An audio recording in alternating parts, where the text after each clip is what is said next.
भारत की पहचान केवल उसके विशाल भूगोल या समृद्ध इतिहास से नहीं होती, बल्कि उसकी आत्मा यहाँ के आदिवासियों और मूल निवासी समुदायों की परंपरा में भी बसती है। जब हम इन परंपराओं की गहराई में उतरते हैं तो वहाँ हमें जीवन जीने का एक अनूठा तरीका, न्याय की सादगीपूर्ण प्रणाली और सामाजिक संगठन की अद्भुत झलक मिलती है। इन्हीं परंपराओं में से एक है झारखंड की मशहूर बाईसी प्रथा, जिसकी गूंज आज भी गांवों की मिट्टी में सुनाई देती है। क्योंकि ये केवल न्याय का एक प्रारूप नहीं था, बल्कि समाज को संगठित करने, आपसी सहयोग बढ़ाने और सामूहिक हितों की रक्षा करने वाला एक अनोखा लोकतांत्रिक स्वरूप था। अब हाल ही में टोटमिक कुड़मी विकास मोर्चा के बैनर तले पेसा कानून पर आयोजित एक परिचर्चा में इसी बाईसी प्रथा को लेकर गहन विमर्श हुआ।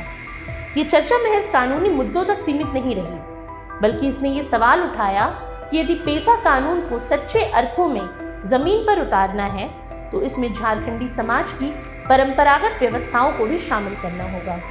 विशेषकर कुड़मी समाज की मांग है कि उनकी ये पुरानी और प्रमाणिक बाईसी प्रथा कानून के साथ जोड़ी जाए, क्योंकि बिना स्थानीय परंपराओं के किसी भी कानून की जड़ें समाज में गहरी नहीं उतर सकती। तो चलिए जानते हैं कि आखिर ये बाईसी प्रथा है क्या। दरअसल झारखंड की हरी भरी घाटियों और गहरे जंगलों में जन्मी बाईसी प्रथा सदियों पुरानी सामाजिक व्यवस्था है।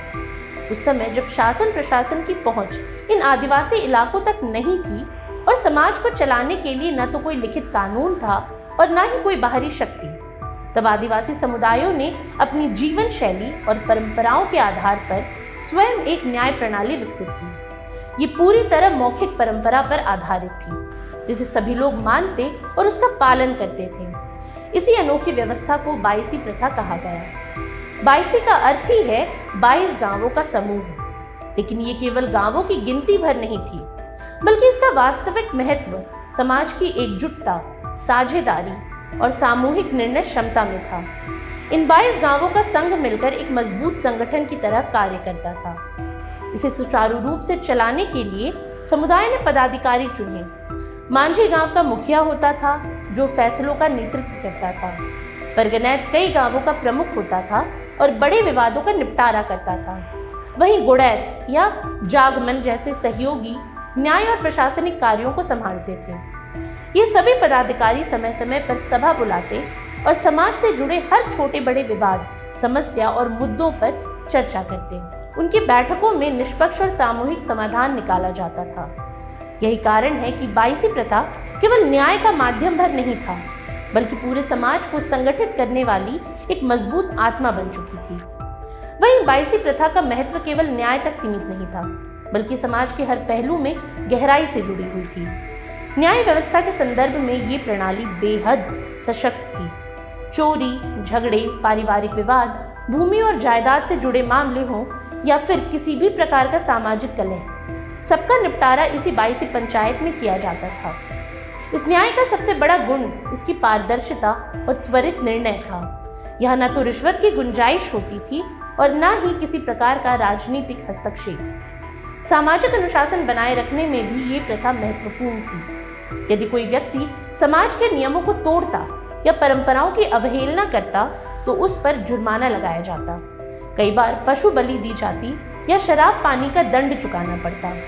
गंभीर मामलों में समाज से अस्थायी या स्थायी बहिष्कार भी किया जाता था, जो सबसे कठोर दंड माना जाता था। इसके अलावा आर्थिक सहयोग की दृष्टि से भी ये प्रथा समाज को मजबूती प्रदान करती थी। यदि कभी अकाल, प्राकृतिक आपदा या किसी परिवार पर विपत्ति आती तो सभी 22 गांव मिलकर उसकी मदद करते। इस प्रकार ये व्यवस्था न केवल न्याय दिलाती, बल्कि सहयोग और साझेदारी की भावना को भी जीवित रखती थी। सबसे बड़ी बात यह है कि बाईसी प्रथा एकता का प्रतीक थी। इसने आदिवासी समाज को बाहरी शोषण से लड़ने की शक्ति दी, चाहे वे जमींदार हो, महाजन हो या अंग्रेज। उनकी कठोर नीतियों और शोषण के खिलाफ आदिवासी समाज को यही सामूहिक एकजुटता खड़ा करती थी। यानी स्पष्ट है कि बाईसी प्रथा आदिवासी समाज की आत्मा थी। इसे केवल एक न्याय व्यवस्था मानना इसके महत्व को कम आंकना होगा। वास्तव में ये आदिवासी लोकतंत्र का सबसे प्रारंभ था। हालांकि आजादी के बाद जब देश की अदालतों और पंचायती राज की व्यवस्था आई, तब बाईसी प्रथा धीरे धीरे कमजोर होने लगी। लेकिन ये पूरी तरह खत्म नहीं हुई। आज भी संथाल परगना और झारखंड के कई हिस्सों में लोग छोटे मोटे विवादों को पहले बाईसी पंचायत में ही सुलझाना पसंद करते हैं। अदालत में जाना अक्सर उनका अंतिम विकल्प ही होता है। वहीं आज के समय में जब पंचायतें कई बार राजनीति, जात पात और भ्रष्टाचार में उलझ जाती है, तब बाईसी जैसी परंपराएं हमें ये याद दिलाती हैं कि लोकतंत्र का सबसे पवित्र रूप वही है जिसमें जनता सीधे निर्णय प्रक्रिया में भाग ले। यही कारण है कि कई सामाजिक कार्यकर्ता और बुद्धिजीवी मानते हैं कि पेशा कानून को मजबूत बनाने के लिए इस पारंपरिक प्रथा को आधुनिक रूप में अपनाना बेहद जरूरी है।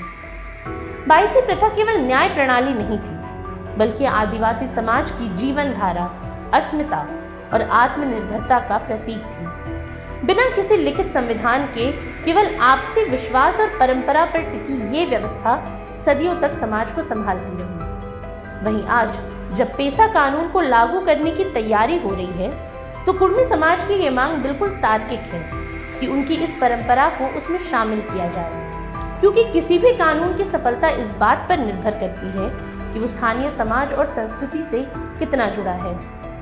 वहीं झारखंड की धरती हमें हमेशा से यही सिखाती आई है कि परंपरा और आधुनिकता का संगम ही वास्तविक प्रगति का मार्ग खोलता है। बाईसी प्रथा भले ही प्राचीन हो, लेकिन इसकी आत्मा आज भी उतनी ही जीवंत है। यदि इसे सम्मान पूर्वक पेशा कानून का हिस्सा बनाया गया, तो ये केवल कुर्मी समाज ही नहीं, बल्कि पूरे झारखंड की अस्मिता और स्वशासन की एक चमकती हुई मिसाल बनेगी। और शायद यही वो क्षण होगा जब हम गर्व से कह सकेंगे कि हमने अपनी जड़ों को पकड़े रखते हुए आधुनिकता को गले लगाया है। आज के लिए इतना ही।